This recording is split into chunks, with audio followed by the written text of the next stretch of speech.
All right, here we are. We are beginning Siman Shin Tez Vav 315, which is the halacha of making an Ohel on Shabbos.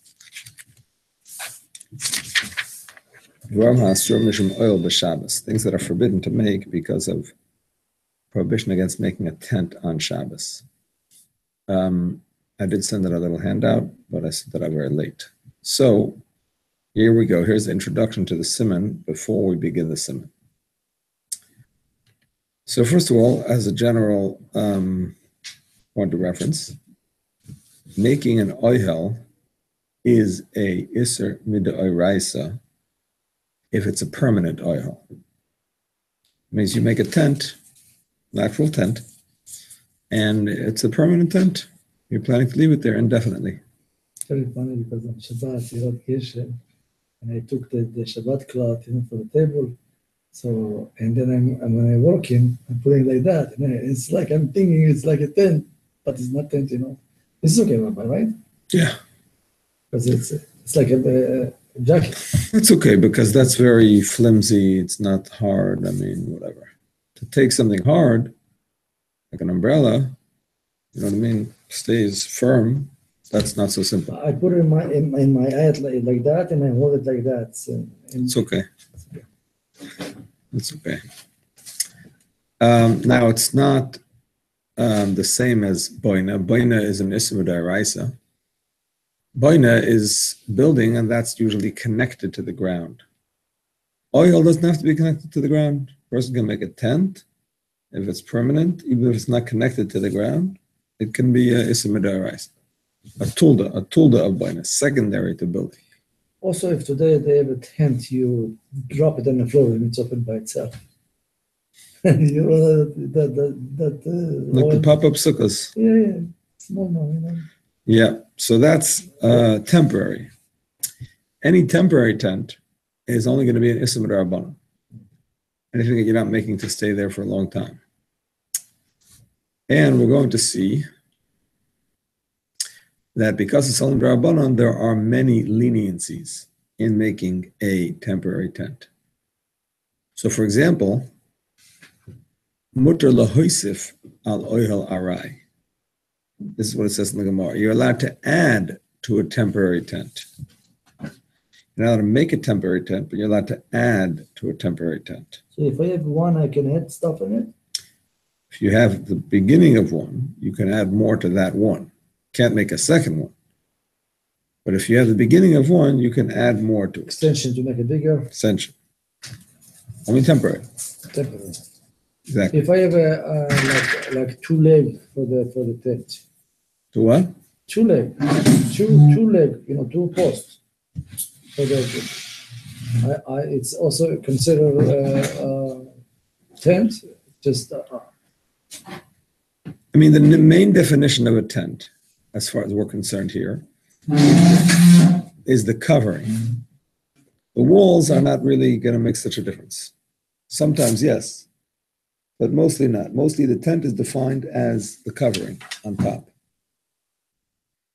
So another example we're going to see that perhaps even just having I'm sorry? Yeah. We're starting an introduction. Shin Tez Vav. Shin Tez Vav. So, for example, when it comes to an Ohel arai, just like having a tefach perhaps makes it permissible to add to it. That's the definition of moisifan al Ohel arai. You're allowed to add is that you have a tefach. We're going to see soon where that's based on. So too, we're going to see that there are some cases if you have like a handle that makes it easy to open the Ohel, maybe that's also permissible. Even if you don't have Shalom Aleichem, welcome back, welcome.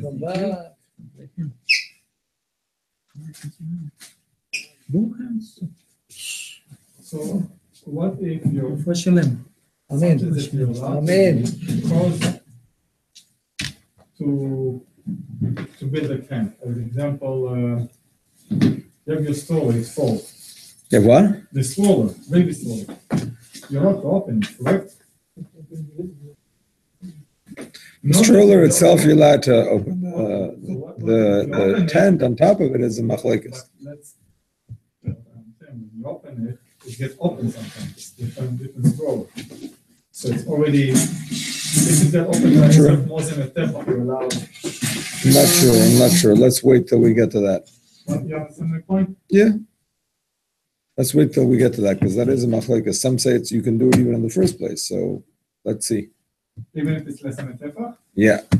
Some say. Yeah.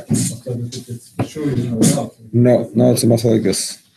Okay. The Chazon Ish is matter, actually. Okay, so now when it comes to making a regular temporary mechitza, that is permissible. You need to say if it's not a covering, it's just a mechitza, like a screen, some kind of barrier. Like for women and men? Women and men, for example, or just some privacy, you want to make some privacy.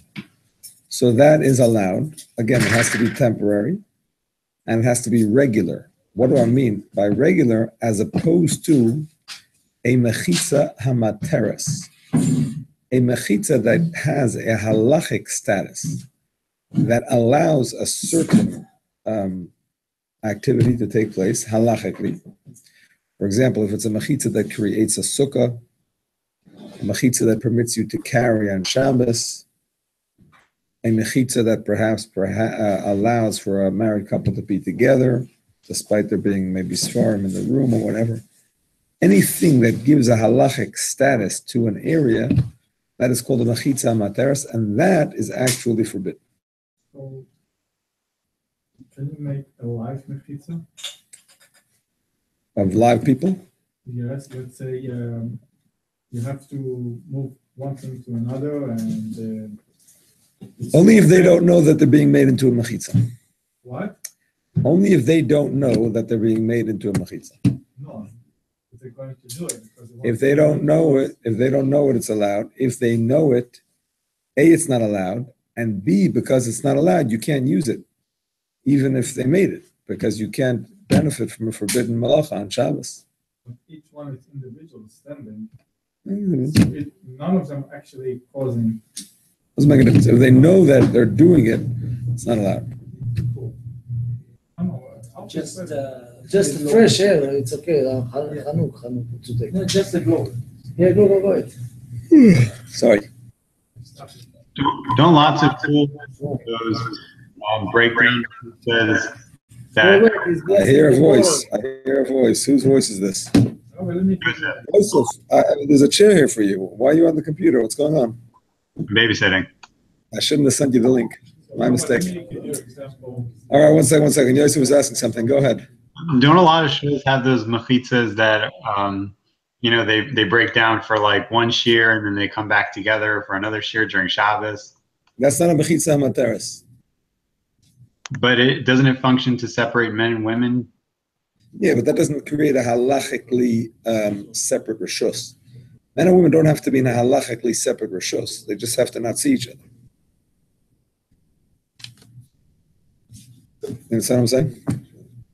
A mechitza, for example, between two separate rishuyas cannot start above 3 tefachim from the floor.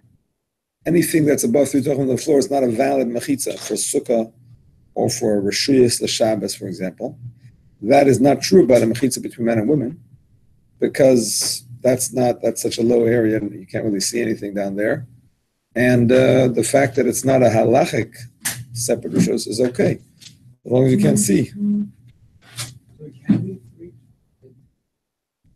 There's no halacha that the mechitza between men and women can't be, can't start more than 3 tefachim off the floor, even though that is definitely true about all other mechitzas, because it's not a halachic status of two rishuyas. I mean, there's a truth of Moshe, maybe it is a halachic status of rishuyas, but even according to Moshe, it doesn't have to be that. As long as you can see each other, that's more important.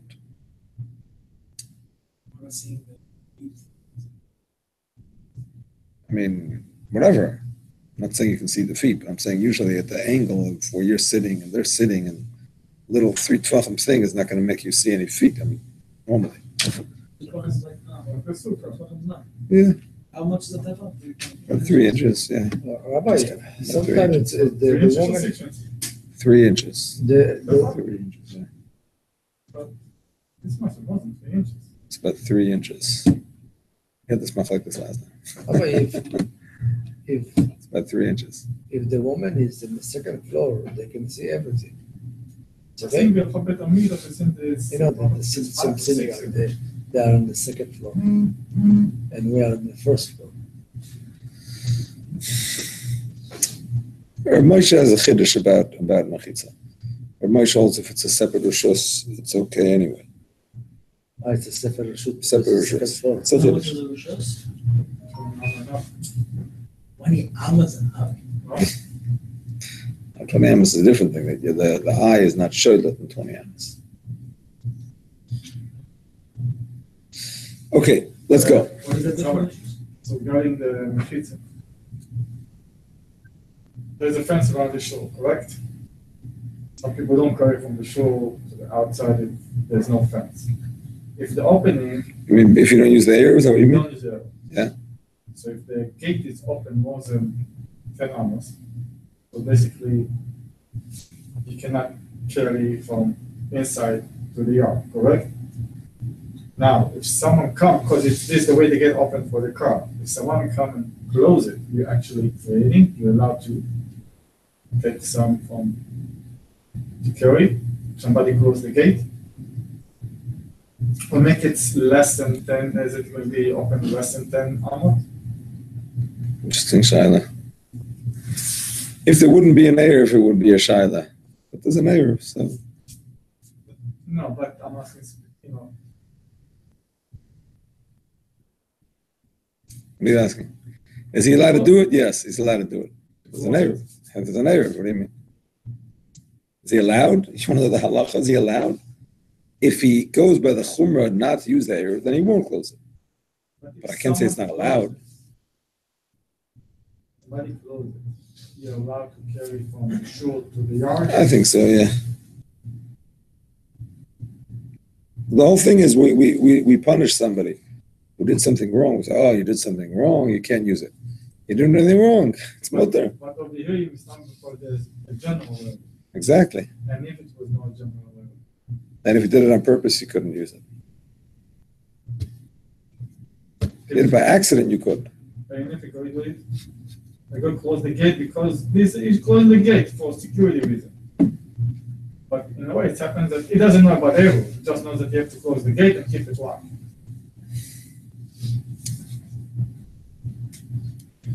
The goy does it. Can you benefit from a shvus to shvus? You didn't have the intention to do it. You have no idea. Just have to know that they have to keep the gate closed. Shvus to shvus. Not even shvus to shvus. He's saying it's a psikresha. He did it as a psikresha. Maybe it's even mutter. Sounds like it's mutter, actually. Sounds like it's mutter, I think.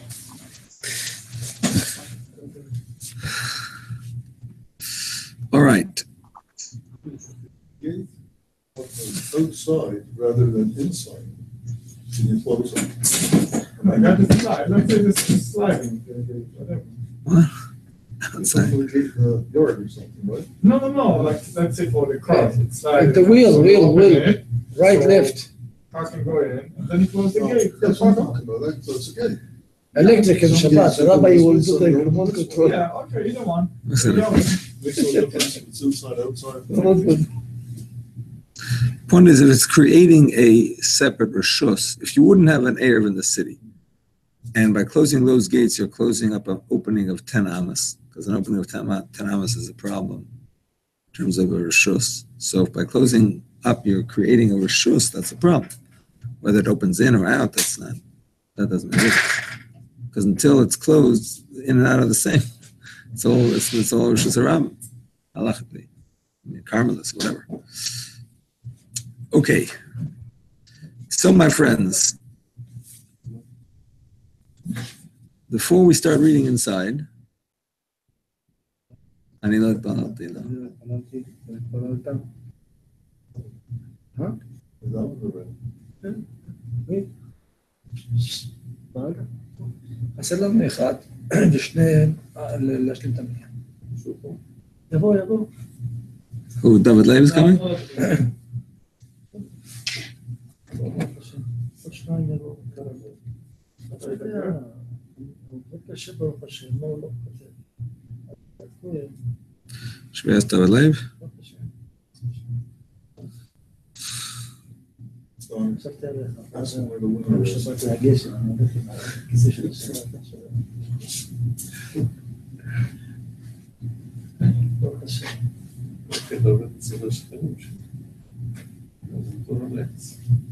אתה יודע שבת?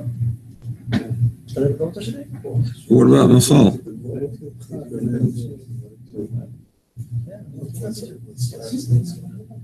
נכון. ודאי שאתה יודע שבת. כן, בהצלחה. אנשים טובים ממש. בשבת סיום. מישהו. חסו. אני צודק. Okay. Here are the sources, my friends. I'm going to share with you three discussions in Eruvin Kuf Beis Amud Aleph. This is the sources for this Siman. And one on Eruvin Tzadik Dalet Amud Aleph, 102a and 94a. Okay, so here's number one. Rabbi Bar Yecheskel sent a request to Rav Amram that the master tell us some of those outstanding matters that you told us in the name of Rav Asi with regards to the arches of a boat upon which mats are draped as protection against the elements. Okay, so you know the covered wagons with which they conquered, or I should say, settled the West and wiped out all the poor Native Americans, etc., etc. Yes, you know what I'm talking about? These covered wagons. The one you sent on the email? Exactly. Exactly. So you have a wagon, you have like a hoop, looks like a U-shaped thing. Sorry? Wells Fargo, exactly. That's it. So they didn't have wagons like that, or maybe they did, but they discussed ships like that. They had ships that had these posts that you could spread out some kind of canvas or whatever it is to protect the people on the ship from, I don't know, wind, rain, water, sun, who knows what. So Rav Amram sent back to him that Rav Asi said as follows. With regard to the arches of a boat, when they are a handbreadth wide, that means if the arches themselves, these arches themselves are a handbreadth wide, right? Or even if they are not a handbreadth, a tefach, but there is less than 3 tefachim between them, right? If you have them thinner than a tefach, but there's less than 3 tefachim between them, so we know that less than 3 tefachim creates a situation of lavud, so it's as if they're connected. So then, on the next day, on Shabbos, one is allowed to bring a mat and spread it over them. What is the reason for this? Yes. It's considered moisif al ohel arai. And it's mutter lahoisif al ohel arai. It's permissible to add to an ohel arai. Meaning to say, a tefach is enough to be considered an ohel in a small way, small little ohel. So if you have a tefach in even just one of the arches or a few of them that are within 3, so it's considered connected, so you have a tefach there, so you already have a tefach. And then you're allowed to add to an ohel arai. You're allowed to add to an ohel arai on Shabbos. It already exists. Those arches already exist. No, but now you bring a different material. Doesn't have to be the same material. It could be a different material. Instead of already what attached to it. No. To be moist. No, does not have to be attached to it. It could be something completely new. As long as you're adding to a ohel. Existing. Yeah. Now the interesting thing here is that you're actually adding a temporary addition to a permanent thing. I mean, these ships, these were permanent, right? Like in the wagon. You would add to them. So here we see the concept of Meisifin al Ohel Arai doesn't mean that the original thing has to be Arai. It means that the thing you're adding has to be Arai. Because Arai means temporary. They used to put them up and take them down. So as long as what you're adding is temporary, and it's an addition, it's not something new, completely new, it's permissible. Let me ask you. It's the same concept he's talking about a wagon or a ship. The same concept that you're talking about. You have something, this kind of addition that attach you to your house, to one of the wall of the house. Like what? Example. Give me an example. You have on your porch, let's say, you have the same design of those wagons. Mhm. Okay? Mhm. Is this we consider part of your binyan? So you were allowed to add on top of permanent binyan, or because the wagon is something that like mechatel? As long as what you're adding is temporary, even if it's part of a permanent structure, that's okay. What makes it temporary? You. Yeah, that you put it up and take it down. Something you don't leave there.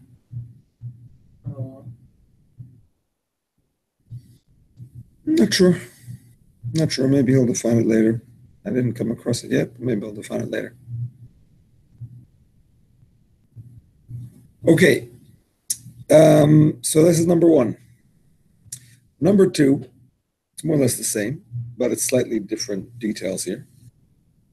The Gemara says that Rav Huna had rams that required shade during the day and air at night. So they were in a pen, right? Rams, like female sheep, yeah? I mean, male sheep, right? They needed shade by day because it would get too hot. The sun would beat on them otherwise. And at night, they needed air. They didn't want to be cooped up, or he didn't want them to be cooped up, whatever it is. So he wanted a way to be able to have them covered by day and open at night. Now, it's not Shabbos, it's no problem. What do you do? What do you do for Shabbos? So Rav told him, roll up the mats that were spread out there for shade. It was a mat that he used to leave there. He used to spread it out, right? Pull it out and then roll it up. Now, when you roll it up, leave one tefach covered. That means leave one tefach unrolled, open, so that it's still providing a shade. Then on the next day, you can unroll the entire mat, because that is considered adding to an Ohel arai on Shabbos. Where did it get from being that only it's enough tefach? Well, where is it learning it exactly? Tefach, it's enough. We have it in many things. It's not just enough Shabbos, Hilchos Tumah also. An Ohel is a tefach in Hilchos Tumah. Where is it from originally? I'm not sure. It could even be Halach al Moshe Messinai. I don't know for sure. Yes. And the sheep outside in the field usually is going or working for you. So he want to put shit in his head. I cannot tell him no, yes. You're asking a question based on a presumption. That's not accepted as a question. I'm a Jew. I'm not one. And the sheep outside in the I field. don't accept the premise of your question. So what's my question is? You don't have a question. Okay. You think it was Goyim and therefore you have a question. Okay. Next. But it is going. I mean, Goyim can't usually do what you can't do either. So that's also besides the point. Because if the ship is mine. Whatever it is, if you can do it, you can't tell a Goy to do it either, generally. Usually. That's the rule. But basically, what's the tent is for the ship? Yeah. For the You're allowed to be in a ship on Shabbos. for the way, huh? You're allowed to be in a ship on Shabbos as long as you went in there before Shabbos. And they eating grass on Shabbat. The rams are allowed to eat grass on Shabbat. B'kasha. I mean, you take them outside to eat on Shabbat. Why not? What do you think? They starve on Shabbat? I just concerned about that. Okay, it's okay. It's okay. Shabbat is supposed to be a day of rest for the animals, not a day of fasting. So If they can't eat, by the way, you can't eat either. So you can have a hungry Shabbat. Exactly. Okay. Number 3. Shkaf for coming.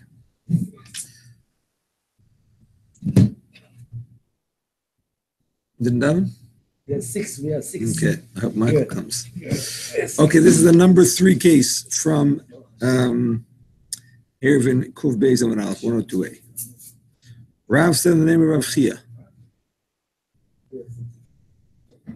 with regard to a curtain put up for privacy, one is permitted to spread it out.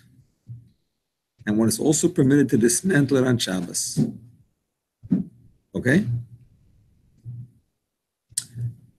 Very clear. A mechitza that is put up for tznius is permissible to put up and take down on Shabbos. So what we learned is forbidden is only about an ohel, but a mechitza is okay. All right?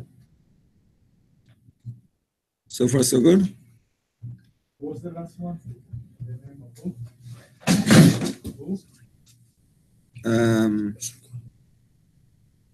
I would like to get the Hebrew quote. It sounds a little bit more authentic when I do that. Just give me a moment. The mechitzos in shul are considered for tznius purposes? Yes. That is actually an example that the Rama gives as something that's for tznius purposes. You're allowed to move it around, yeah.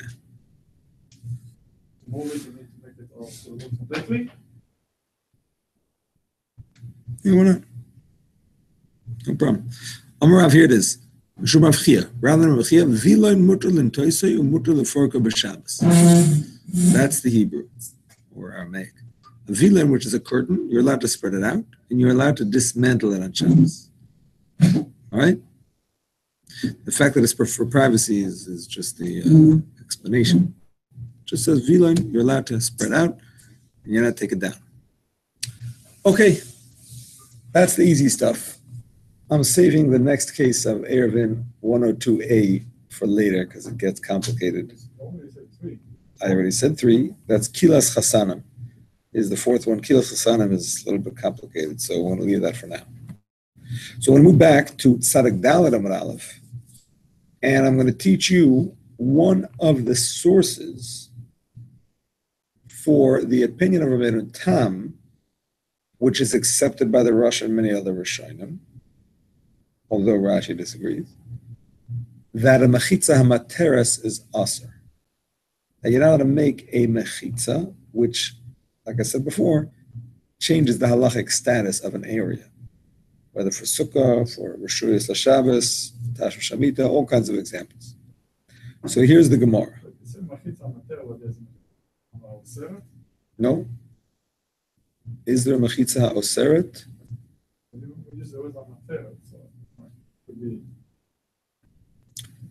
Is there a mechitza ha'oseret? There probably is. I can't think of one. I can't think of one right now. But no, a mechitza ha'oseret would also be forbidden. The point is, it can't change a halachic status of reshus. That's what I'm saying.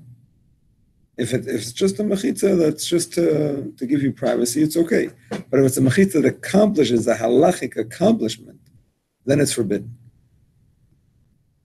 Is there such a thing as a mechitza ha'iseres?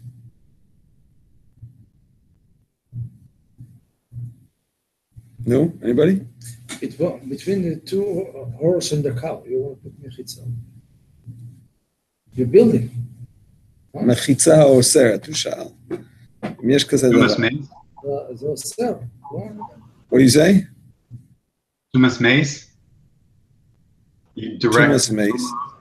Tuma goes out of a certain Pesach by putting a mechitza on an adjacent Pesach. You forbid it from exiting from there, it goes out somewhere else. You're just throwing that out there, yeah? Yeah. Not so simple. It's not so simple that by putting up a mechitza, you make the tumah go out somewhere else. Not so simple. Okay, I can't think of one right now. Okay, but it should be usher anyway, regardless. More on Tzadik Dalet Amud Aleph. Listen carefully, my friends.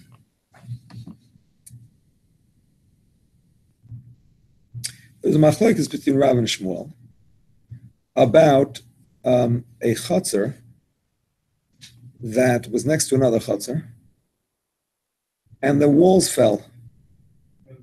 Between the two. Right, on Shabbos you need an Erev Chatzeris. So even if there's 4 walls around you, if you're in a place that has private areas that open into a shared area, that's called a Chatzer, right? The houses are houses and the Chatzer is the courtyard shared. You need a Erev Chatzeris to be able to carry. Yes? From one Chatzar to the other one. No, from the houses to the Chatzer. Between neighbor to Your neighbor. house to your Chatzar, basically. If you have other houses that share the same Chatzer. Between neighbor to neighbor. And from one house to another house also. Yeah, why not? You said that there's a wall between the two Chatzar. There's one between two, but Fell each Chatzer has different houses. That's the way they used to be in the times of Chazal.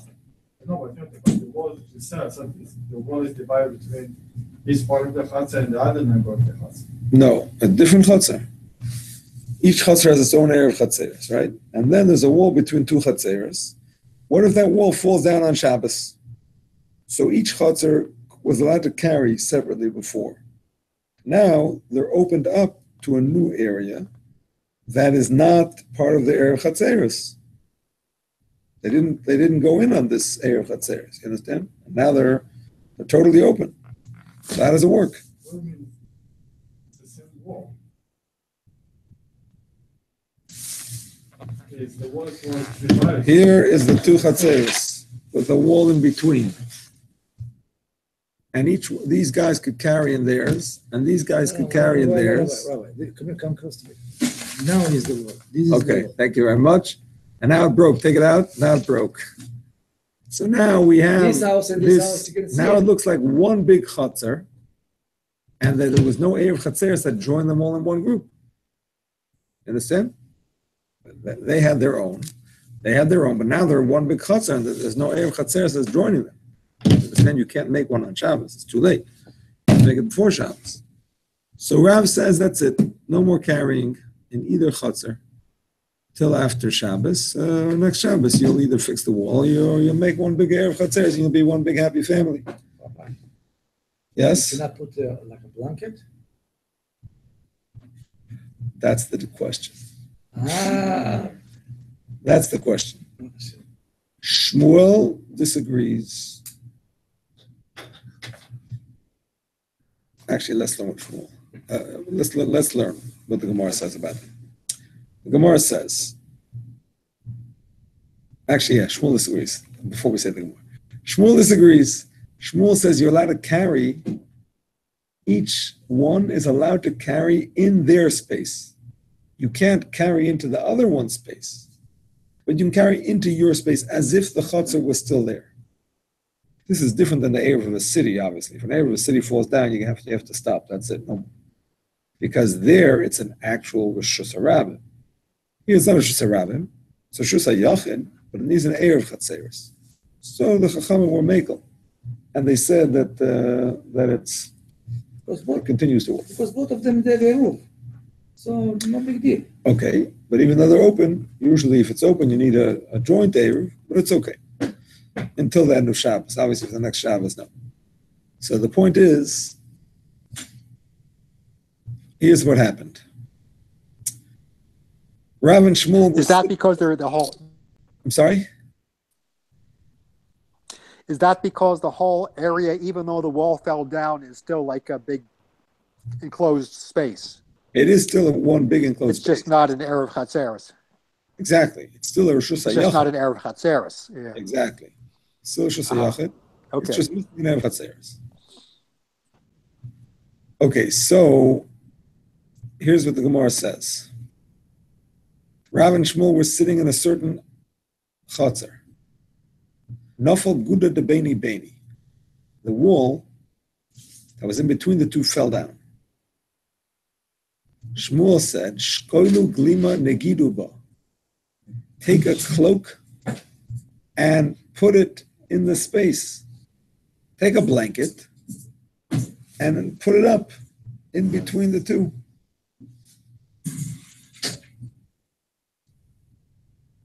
Ahadrinu Rav la'apeh. Rav turned around. He didn't want to see what they were doing. He didn't want to see. Not looking. Amlu Shmuli Kavod Abba. the Katraba. Missing a few words in the Safariya Gemara, quite obviously. Strange.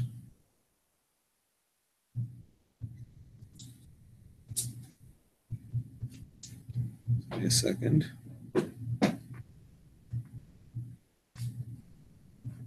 Okay, I don't have the actual Gemara in front of me. But basically, if Abba is upset, take his belt and use it to tie the mechitza strong. We're going to show him. He thinks it's not allowed. We're going to show him. We're going to use his belt to make this mechitza. We're going to see soon that this was the Asrei de Shmuel. This was Shmuel's town. Allah is like Shmuel. So we're going to show Rav, this is how we do things over here. So, Ula Shmuel, now the question is, according to Shmuel, what did he have to do that for? Anyway, you're allowed to carry until where the wall was without it. Anyway, what do you even need that blanket for? According to Shmuel. Shmuel is the one who said to do it.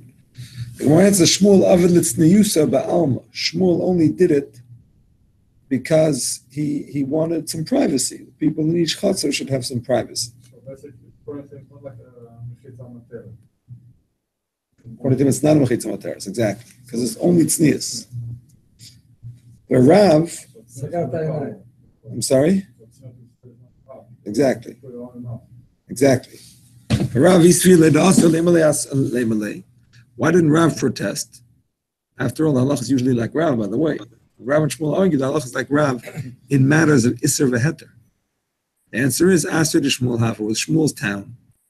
What do you have to turn around?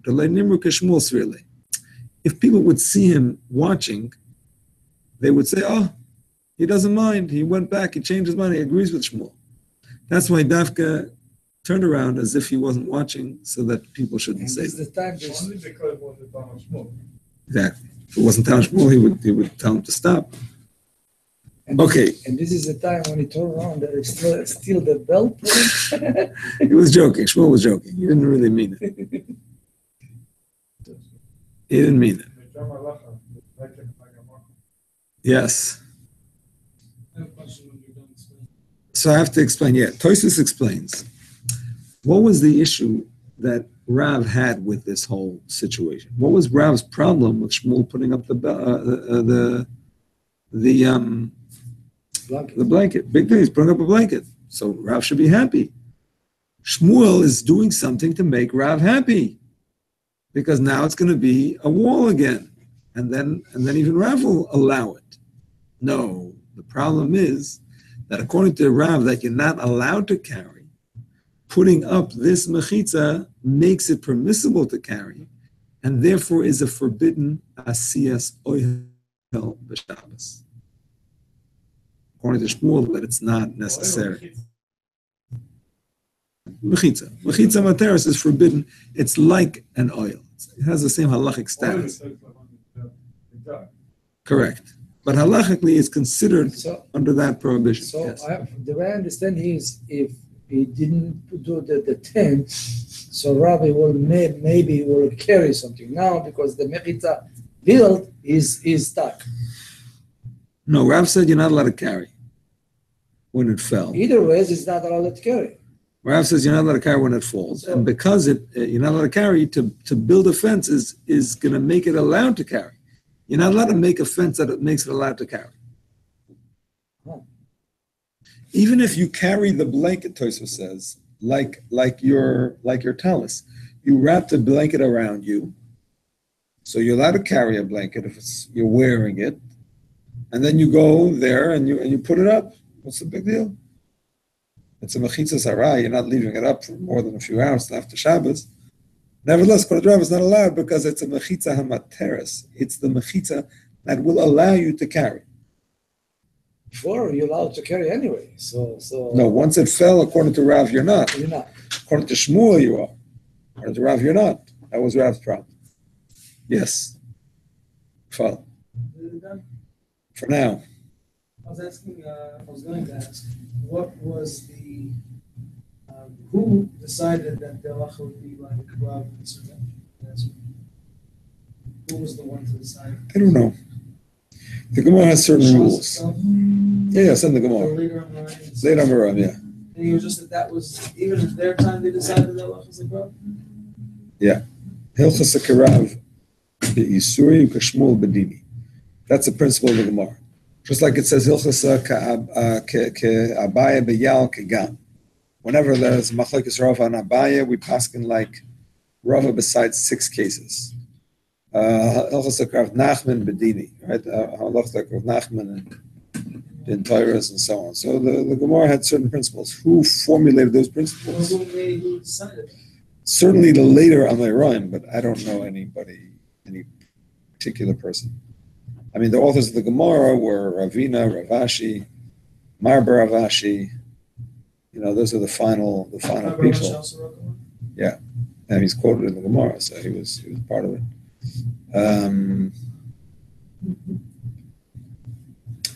I don't know exactly.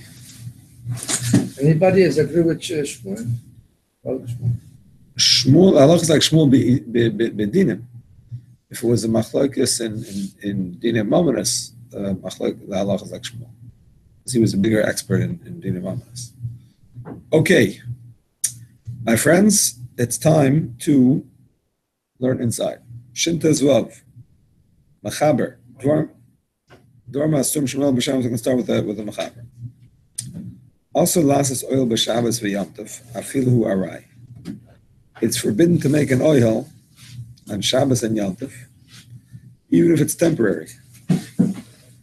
The dafka gag. It's only forbidden to make a roof. Al Mechitzos mutar. But walls are okay. In Mechitzos, Mechitzos is only aser if it's made to allow a sukkah, meaning to say to make the sukkah a kosher sukkah, or to make carrying permissible. So this is very halachically relevant, meaning to say you could have a sukkah that has 2 walls, and it might be very simple to make the 3rd wall. You know what I'm saying? You could easily you could take a few chairs and put them together, you know, in such a way that it creates a 3rd wall. It's not difficult. Nevertheless, if it's a not kosher sukkah, and the 3rd wall will transform it into a kosher sukkah, that is called a mechitza hamateres. That is forbidden. Same thing with carrying on Shabbos in the examples we gave. You know, putting up a blanket or even setting up a wall of people, like Ronnie was mentioning. That's all going to be a problem because of the aspect of mechitza hamateres. Says the Ramah. So here you're making a reshus hayachid where it's leheter titol. Exactly. He doesn't expressly say reshus hayachid, but presumably yes. You're making reshus hayachid, and through that you want to make carrying allowed. Oh, mechitza.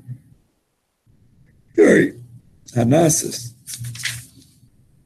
Let's sneeze ba'alma, shari. A mechitza that is made for privacy is allowed. It's a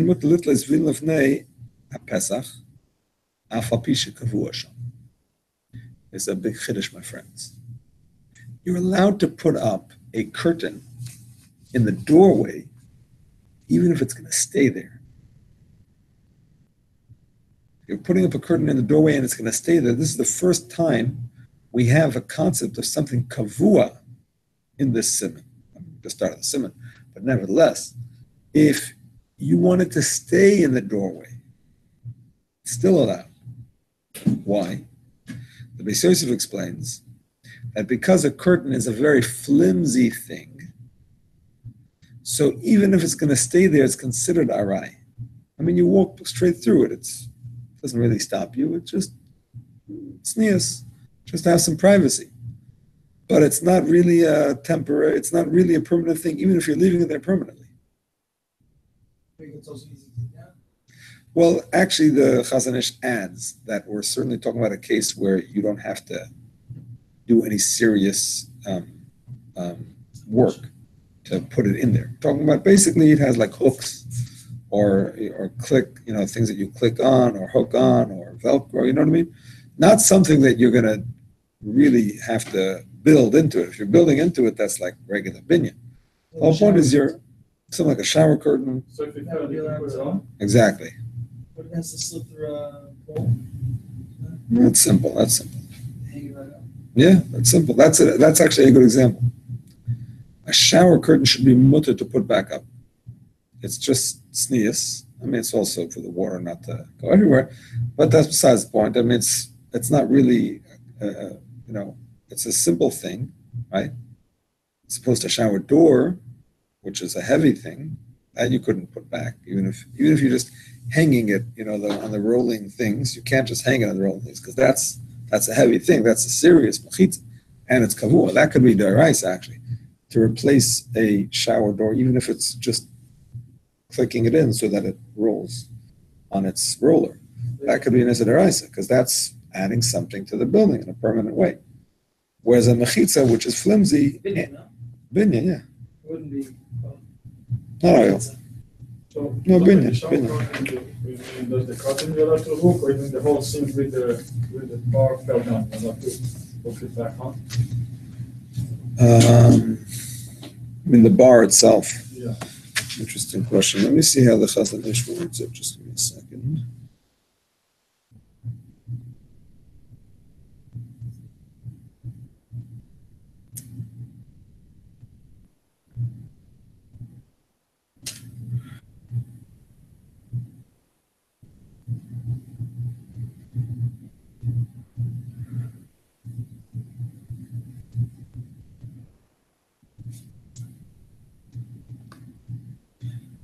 It's actually from the Orchos Shabbos. I don't know who that is.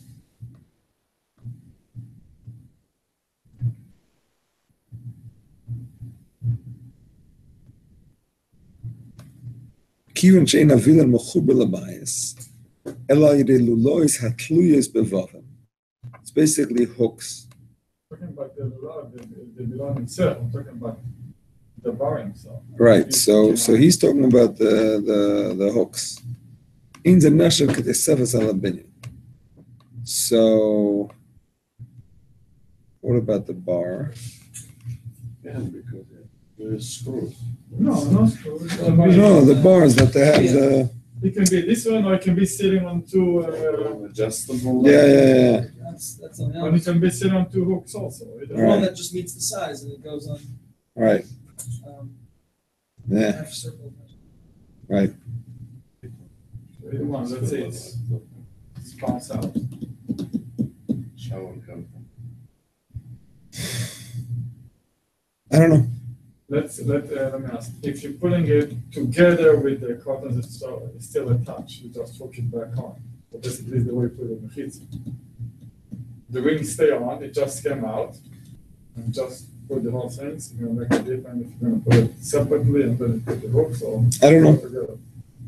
לא נקרא מרכבת אש, finish. What we're saying here is that that a mechitza, because it's something very flimsy, not strong, that it's not considered to be a binyan, to be part of the This binyan. one especially for sneers. Yeah. I don't have a strong proof one way or the other. My thought is that it's mutter, because it doesn't specify, but I don't know. Maybe this Orchos Shabbos, whoever it is, maybe explains more. Actually, maybe the third name Malachos explains. Yosef, we have 9 here. I see that you davened already, but nevertheless, maybe you'll have Rahmanas on us. What time? What time? 10 o'clock. We Thanks. on babysitting duty? Come back early. Okay, if you can, that would be good. Okay, so we said that. So too the parechis in front of the Aron Kodesh. He thinks so, yeah. Can you tell him 9:45? Special request if you can come on 9:45. Please. So too, Thank you. the pareches in front of the Aron Kodesh. So the pareches came down, fell down, whatever it was connected, fell down. You're allowed to put that pareches back up. Because what is it after all? It's a mechitza. It's not a mechitza hamateres. The pareches doesn't allow you to do anything. It's just sneers for the Sefer Torah. It can be open. I mean, most Aron Kodeshes, Aronas Kodesh is probably the plural, they have a door plus a pareches. So the pareches is not even needed. It's just extra honor for the Aron Kodesh. The concept of pareches, by the way, is similar to the pareches in the Beis Hamikdash and in the Mishkan, where in addition, More than a teflon. Why? The between Kodesh Kodashim was like Masa Mashana. it's like the one on top. It's actually more than a teflon. It'd be like a gut. Gag. Tefach is on top. But very thick. So what? Thick is not a covering. My point is that in the Beis Hamikdash they had the luchos in the Aron Kodesh. They had the cover of the kapiras, and then they had the pareches. That's like in the Aron Kodesh. You're supposed to have a wall, a door, and then a pareches. A lot of modern shuls they have the door on the outside and the pareches on the inside, whatever. But based on the idea of how it was in the Mishkan, it's Torah, wall or door, whatever, and then pareches. Anyway, the point is that the pareches is not accomplishing a halachic accomplishment. And Magen Avraham says, even if there is no door on the Aron Kodesh, for whatever reason, all there is a pareches. Okay, nevertheless, it's just sneas. It's not a halachic status change because of the pareches. It doesn't change any status of anything. So therefore, it's still permissible to put it back up. Okay. You have to make sure not to make a ohel in the roof of a tefach. How much space from under the roof we consider a Ohel? A tefach. The parapet and the Kodesh Kodesh in between was all the way to the floor. It was a tefach from the floor. It never says it was a tefach from the floor. I'm asking. Why should it be tefach on the floor? It was all the way down. No reason that it should be a tefach from the floor. Okay. Tefach basically considered as Sorry? the space tefach. The space of a tefach has already the categorization of an oil. If it's covering a space of a tefach. That has halachic relevance also for tumas mace. There's a mace and there's a space of a tefach there, so the tumah spreads because it has a din of an oil. If it's less than a tefach, it's called tumah ritzutza. Why overhead doesn't consider as oil? The rim is more than a tefach. We're going to get to that. Actually, it's discussed in Shin Aleph, not here, but when we get further in the Siman, we'll get to that in Mitzvah Shem. Okay, so you're allowed to make a mechitza because of the heat or the cold, or because of the candles, so they shouldn't be blown out by the wind.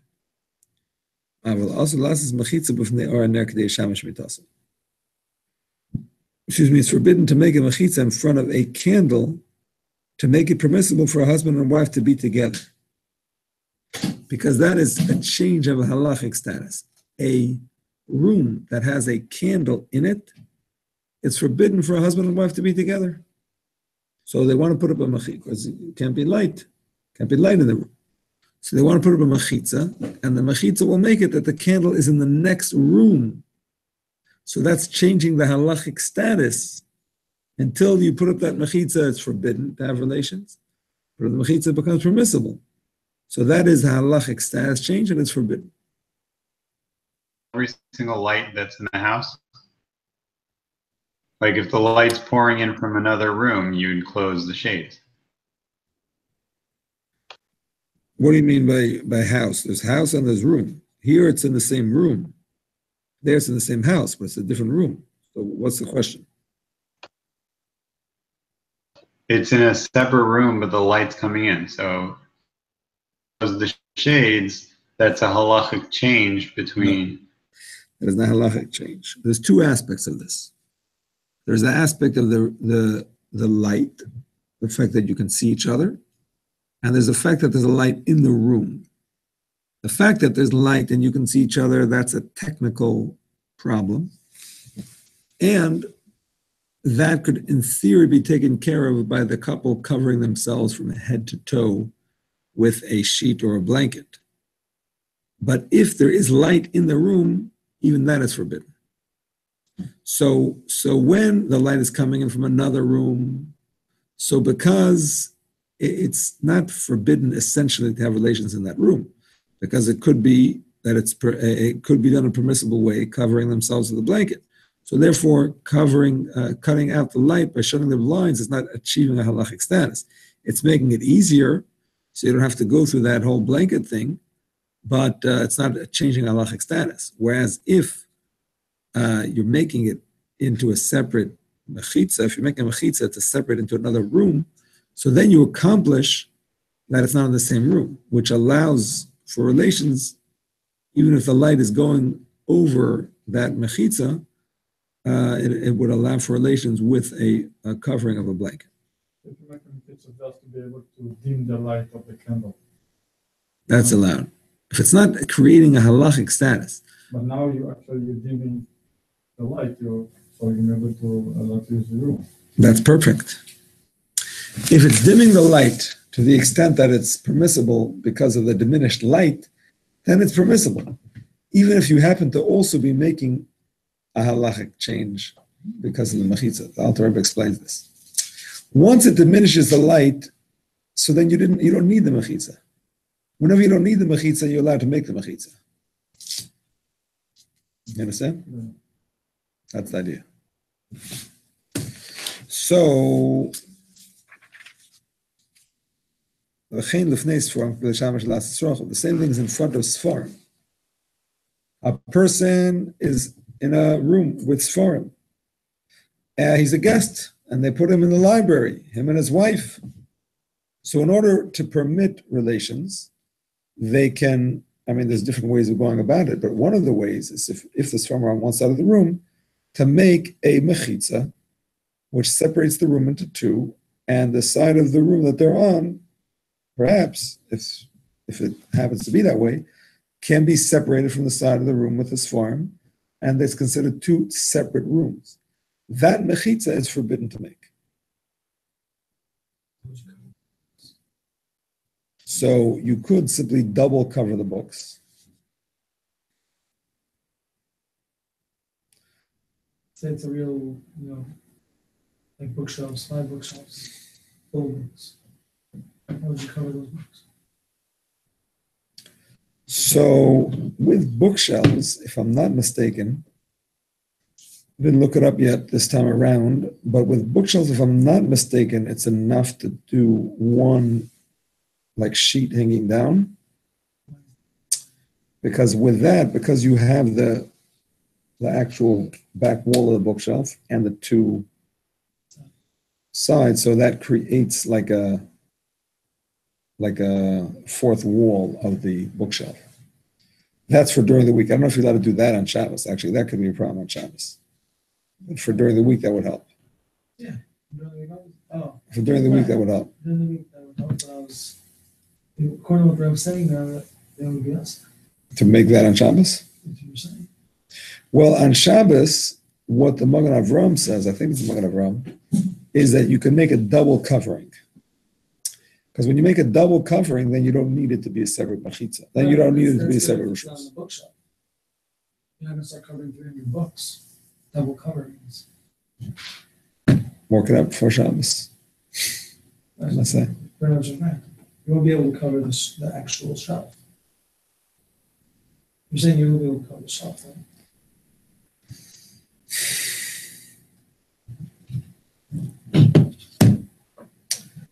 I wonder if you just put up two covers over the shelf at once instead of one. See what I'm saying? Take two sheets and hang them in front of the entire bookshelf. So now it's a double covering. So you don't need, even though it's at the same time, it's also getting a mechitza, but you don't need the mechitza. You have a double covering. See what I'm saying? No, this is not a chiddush. This is not a chiddush. It's not my chiddush, at least. Mefarshim saying, if you create a mechitza, but you don't need the mechitza, like what I just said before, what Ronnie asked before, if you make a mechitza in front of the candle that also darkens it, it's allowed, even if that mechitza is enough to be a halachic mechitza, but because it's so dark that you don't need it, it's allowed to make it. So, Because it's not important once you don't need it. Rabbi, like Shmuel, take the blanket and put it between the two houses. So here it's in the same. Well, Shmuel was actually not accomplishing anything. Here, it's theoretically accomplishing something, but in practically, it's not. It's a big room and they put divided it too. It's the Right. same thing like the Chatzer, Shna Chatzerot. Well, according to Shmuel, you don't actually need that. Here, when you put up the mechitza, even if you don't need it, but you could use it later if you bring in others for him or whatever. But right now, it's not accomplishing anything, so it's okay. Probably shouldn't be also a problem to cover the mezuzah if you need to. This is usually the When you cover the mezuzah, you're just making a double covering. You're not actually making a different rishus. There's no problem with making tashrif permissible. It's the mechitza that's the problem. You understand? Double covering is okay. At the same time. What do you mean at the same time? If you don't have double, let's say it's a clear, there's nothing. I'm saying whenever you're not making a mechitza, if you're just covering it physically, so it's okay. It's the mechitza that's the issue. drape. If you covered the light, if you covered the light in the bedroom, Yeah. and then put up the mechitza and then uncover the light, would that be usher? I'm not sure about that. If your intention when you put up the mechitza was to later take off the light, it could be that it's us. So that moment you're making a mechitza hamateres. I mean, it's not actually matir, but mechitza in your mind is going to be matir. So I'm not sure about that. But certainly, if the light was covered and you made a mechitza without any intention, that's okay. And then later, if you cover the light, it's okay. If you uncover it, I'm saying. But if you make it with the intent of uncovering, I'm not sure. Regarding the case that you go that the candle is in the other room. Okay, thank you. If you have a sliding door, it will do the same job. But it's not like sliding door, it's not like exactly, you can lift it up and it's going to come out. It's not like the door with the inches that is attached to it. We consider that you're making mechitza by closing it. If the light is in the other room, shining in, you don't need a mechitza. You don't need a mechitza. So it's in the other room. It's giving enough light to the other. Okay, so then you have a problem. You have to minimize the light, but you don't need a din mechitza. You understand what I'm saying? Whenever you just need to minimize light, that's no problem on Shabbos. You'd even be able to put the curtain at the door. That's what's going to stop. Yeah, why not? But it's already not there. It's not a mechitza hamateres. You're just blocking the light. It's a physical block. That's okay. Whenever you do that, that's okay. Okay, we are going to learn the Alter Rebbe. So he's saying that basically to put this mechitza, in this case that we discussed, is mechitza amateur. But why are you not going to say that mechitza some tzniut? Why can you definition some tzniut?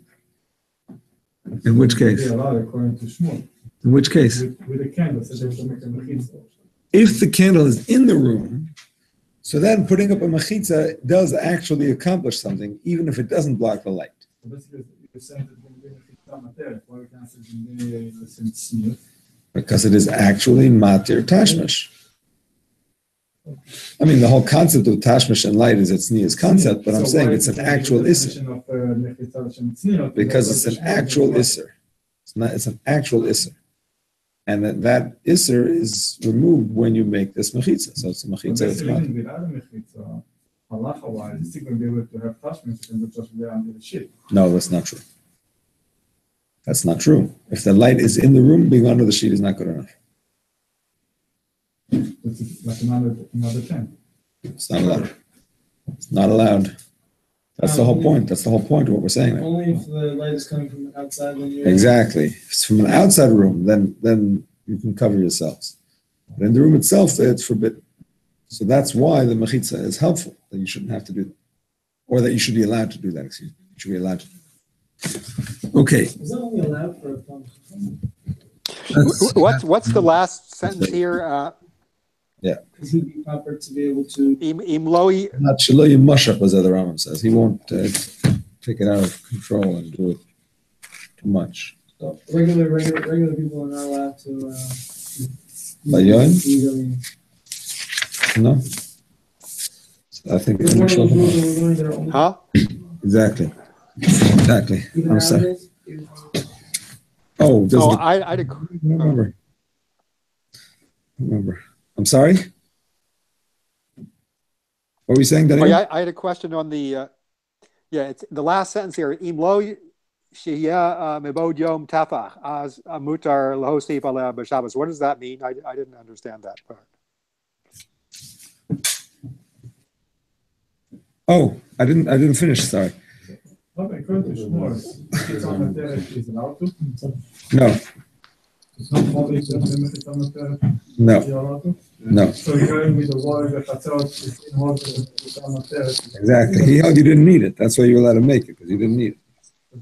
I never finished the Rambam, actually. Let me finish it.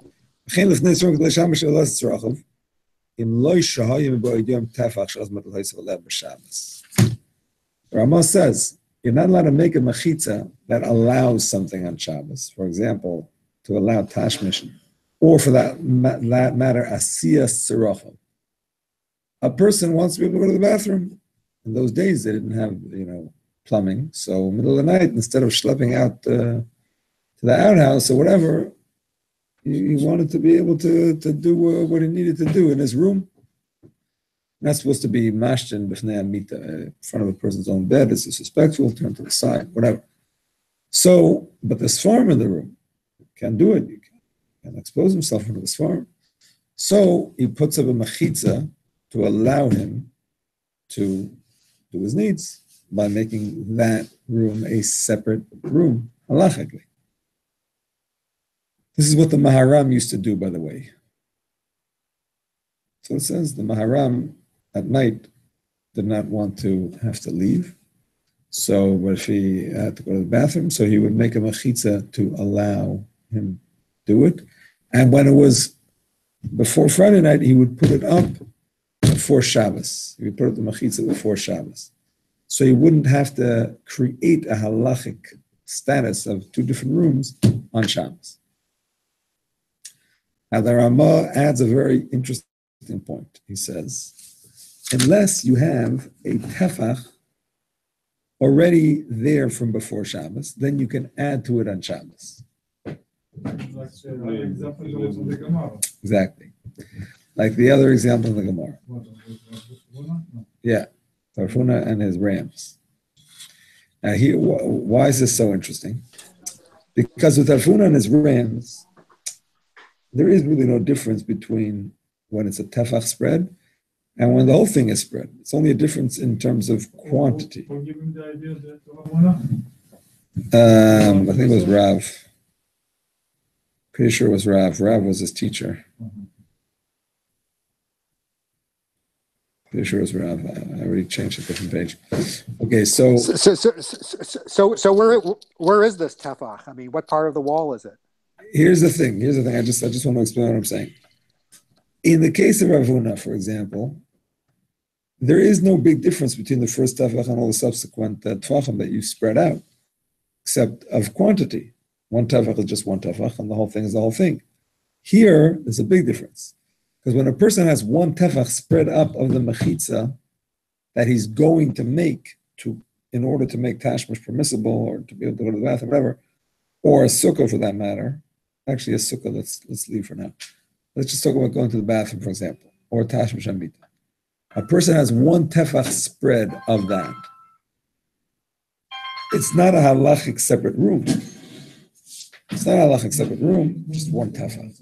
You need a mechitza that covers at least a majority of the room in order to make it a separate area.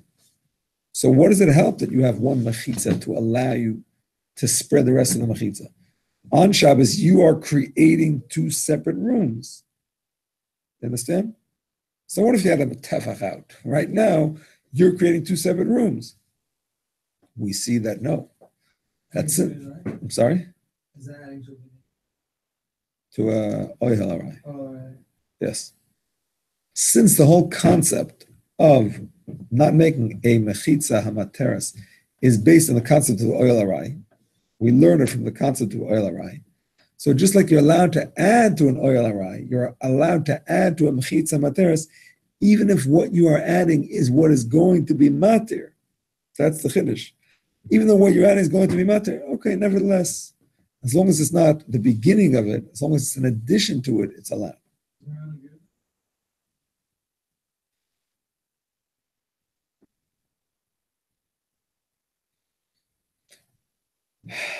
He definitely quotes the Maharam in this whole story, and I think the Maharam is the source.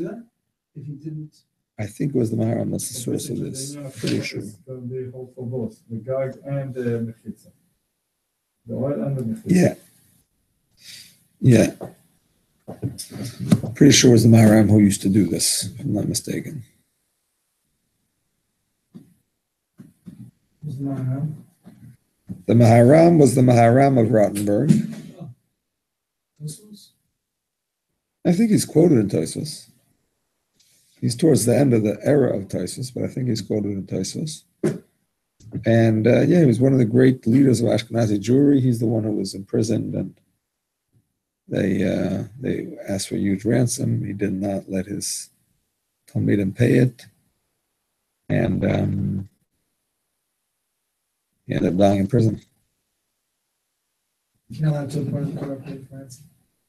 Not more than he's worth. Is that billions? Whatever, no more than a person of a similar status would be worse. Free man, whatever. Not because he's a Jew. Not more because he's a Jew, because then it would encourage them to do more kidnappings. His physical evaluation.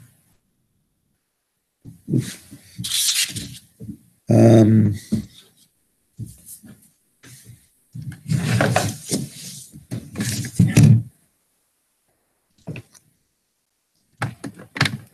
if they asked for last week, if they asked for $10,000 for a guy, Joe Schmo, so if they ask for $10,000 for him, they would be allowed to pay ransom. Yeah, I mean,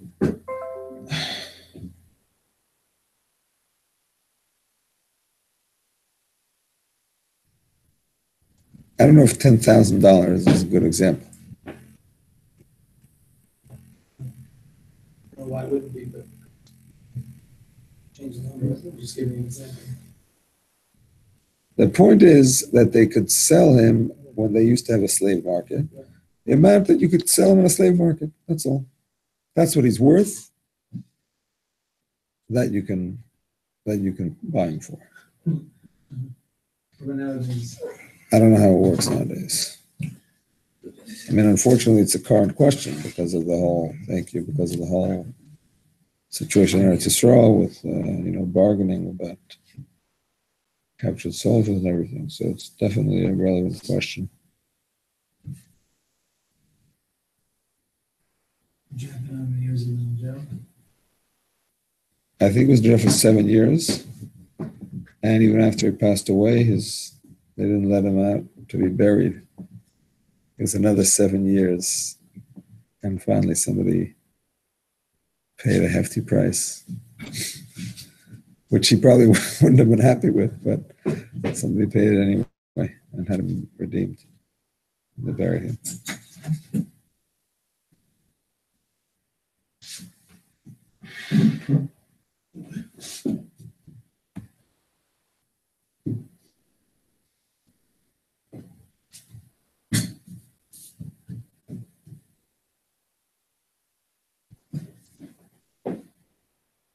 Yeah, it's from the Maharam.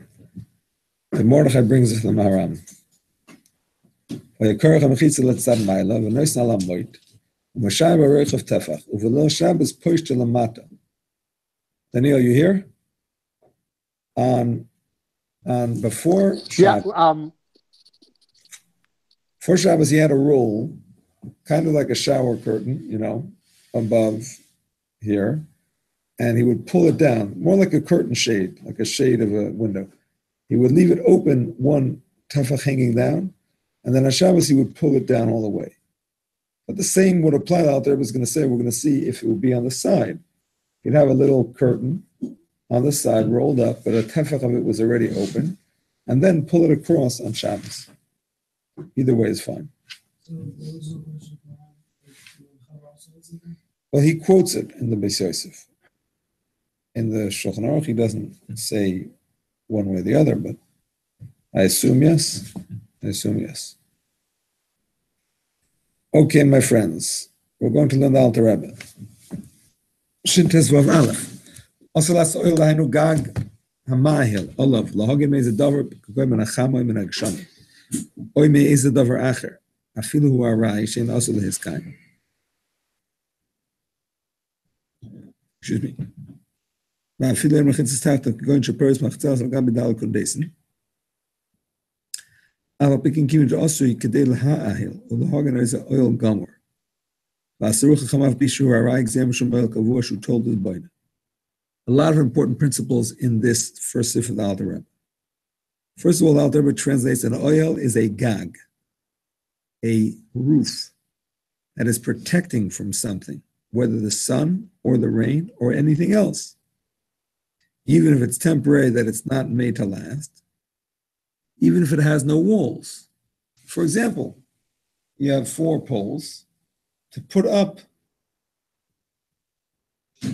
a cover on top of those 4 poles, a protective cover is making an oil. Like a chuppah, A regular sheet. Why not? Even a sheet, what's the difference? Well, I guess it does have protective. If you're putting it up for protection. Yeah. As opposed to for not for protection. Let's say you would want to put up a chuppah on Shabbos.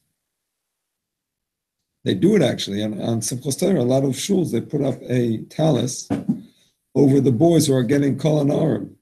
Yeah, kol ha'arim. You know what I'm saying? You know what I'm talking about? Yes, kol ha'arim. Young Israel. What's that there? It's a roof. No, it's not lahage. It's not to protect. It's just, I don't know what it is. It's a thing. It's to include everyone. It's to include, it's to feel good, it's some kind of spiritual thing. I don't know what it is. But it's not for protection. Yeah. Does it have to be, if you say, you have poles and you put a sheet over it, does it have to be a tefach on top? Or The sheet is obviously a tefach wide. Maybe on top. You have 4 poles. You have a talus or some other sheet in between them. You have definitely more than a tefach. no, I'm saying, let's say you just had poles standing up, Yeah. 2 poles or Yeah. 6 ones. Put a sheet over it. If the distance from one side to the other at the top is a tefach, then you have a problem. If it's smaller, it's just like this, there's no problem. No, if it's less than a tefach, it's no problem. I don't know what you would do with that small space, but it's no problem. No, what I'm thinking of is if you have like a cord of wire or something, and you throw it over the wire, that's not a problem. Right, exactly. Exactly. We're going to learn about that. We'll learn about that. Let's say you want to make a mechitza. You have men and women. and you want to throw a talus or something over the wire.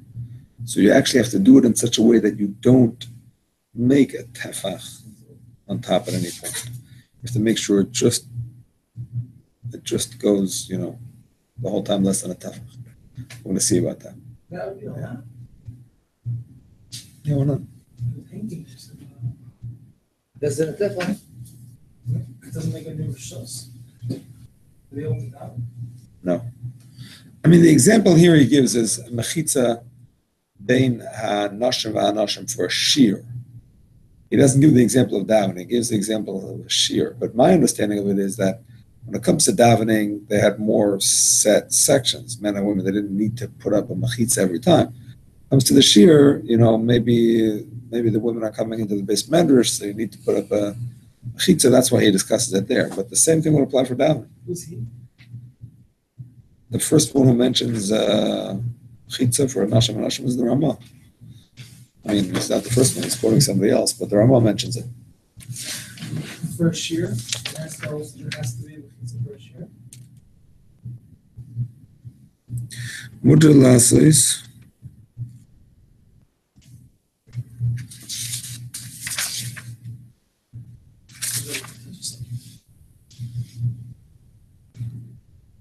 No, sorry, it's not in the Ramah. It's in the Mordechai. Lahafsik ben anoshim v'noshim k'sheshoy min hadrasha. Is that obligatory?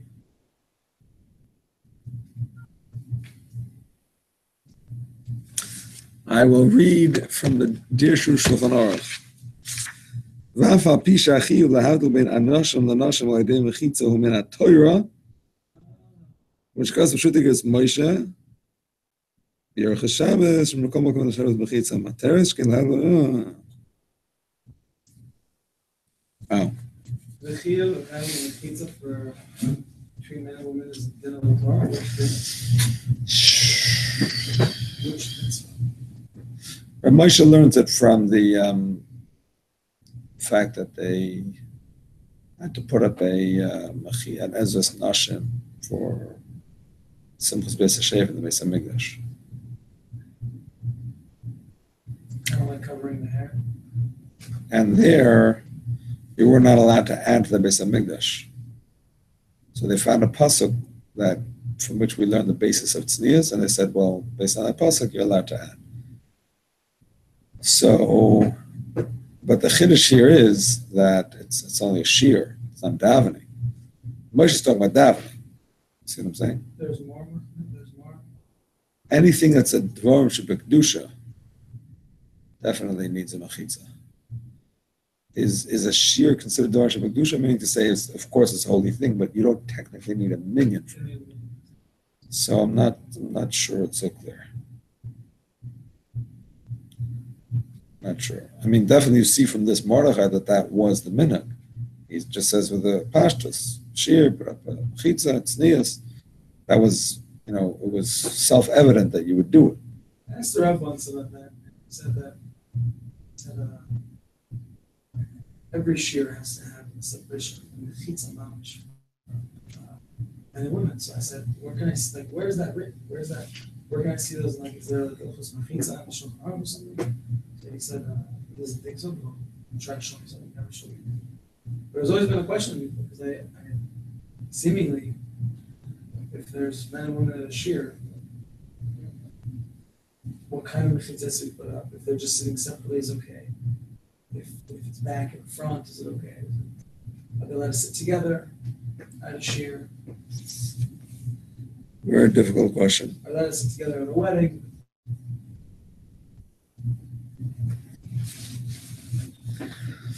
Somebody asked the Lubavitcher Rebbe about making shiurim for men and women behind the Iron Curtain. Soviet Russia. And the Rebbe said that he's going to give a heter, but it's only based on the fact that if you don't give this heter, they're not going to come. In Soviet Russia, I mean, these people knew nothing. But one thing they definitely knew is that men and women are equal. I mean, that was like part of the communist ethos that everybody's the same. Big deal by that. A big deal. Everybody's the same. There's no differences. Men, women, Jewish, not. I mean, everything was the same. So the whole concept of telling them to separate was so foreign to them they wouldn't come. But even so, the Rebbe insisted that they had to sit separately. I like to sit. Sit separately, and that this is only a temporary heter, that it's not permanent. It's only until they graduate from that heter and are able to handle it. So it's not a simple thing. Not a simple thing.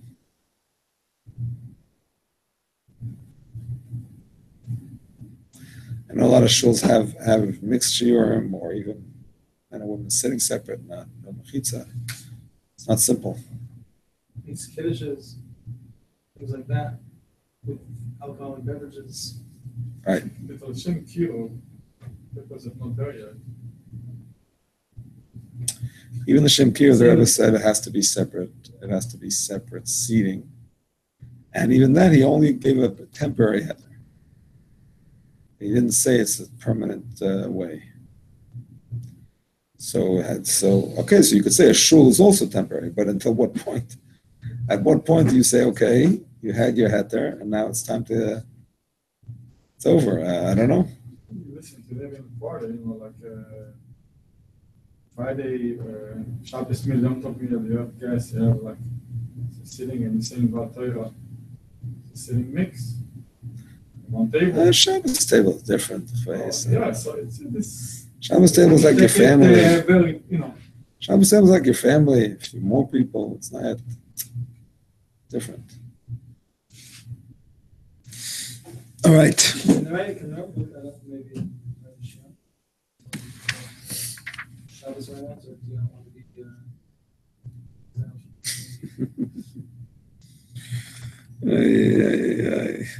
It's a difficult one. We went on a trip on right before Ohel, a whole bunch of young families from the rest of Sons. We went to Orlando. We went to the big house. So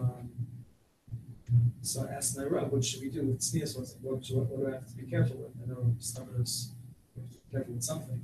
So pretty much there was 8 rooms, and every family took a room. Right. There were big rooms, smaller rooms, kids, etc. Uh-huh.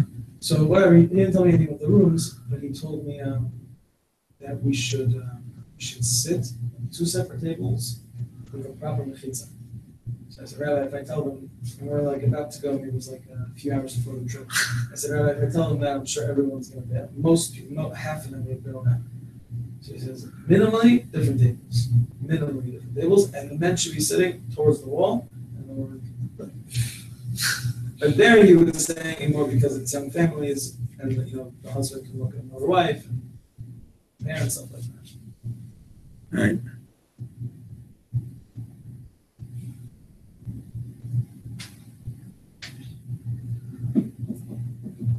Questions from Shabbos. Yeah. Let me see. I see he left the group chat. At 9:44, he said he'll be here in 10 minutes. So he's on the way. Is there anyone who speaks about it? Or brings all the opinions? I don't know. At this moment, I don't know. Okay, so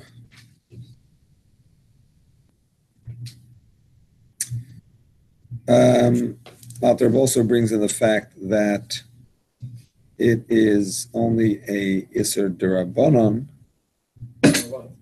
if it's an Ohel Arai, but if it would be an Ohel Kavua, it would be a Isser Deraisa, and it would be a Tulda of Bain. Basically, when the kids play and put a black man into church or setting a table or.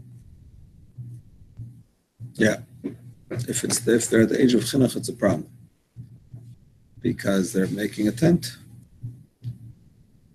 Tent is a problem. Under bar mitzvah, you let go of it. No, depends on the age.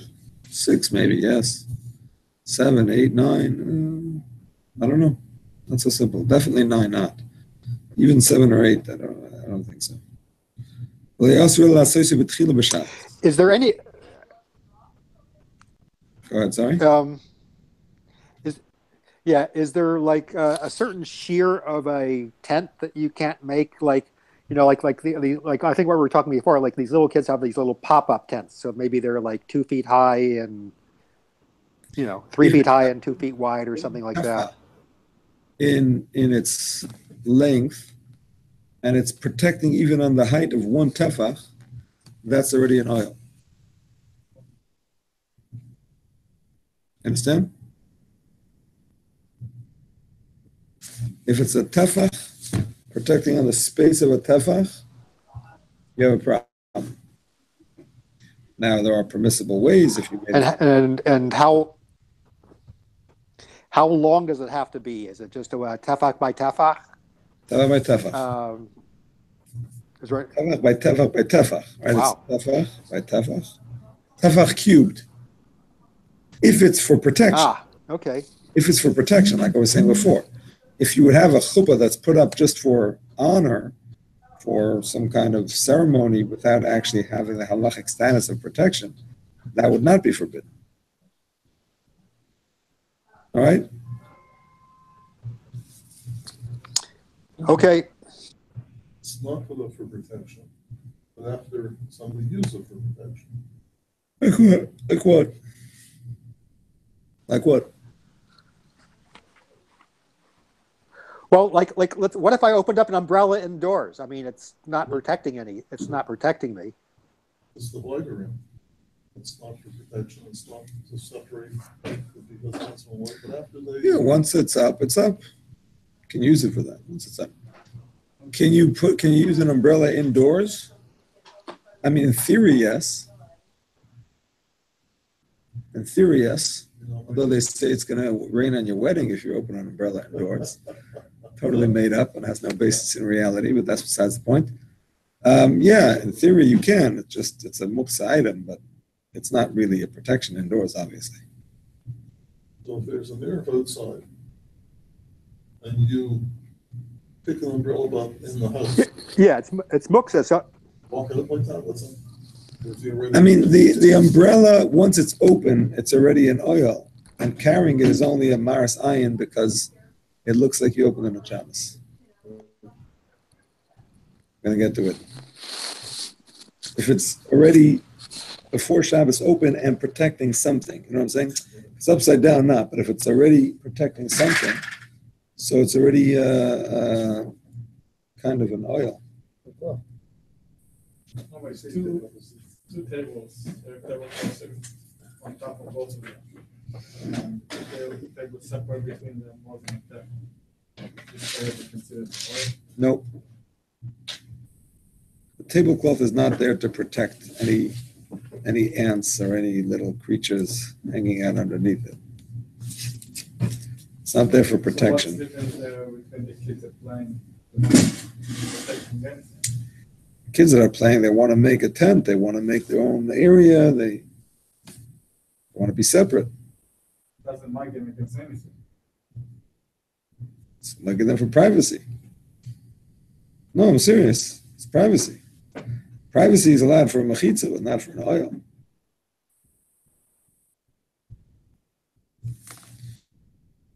All right, Siv Beis is long, and Yoram has to go. So we're going to stop here. So show of hands, I was planning on doing a shir tomorrow night, but I just need to make sure I have Talmidim. Show of hands for tomorrow night. Plenty of time. You want to do it on a computer for everybody? No. Computer in my house is not going to work. Too many kids running around. You were there with the kids. Okay, if you can't make it, David, then it'll be recorded. תשומת לב. עד 7 עד 7:45?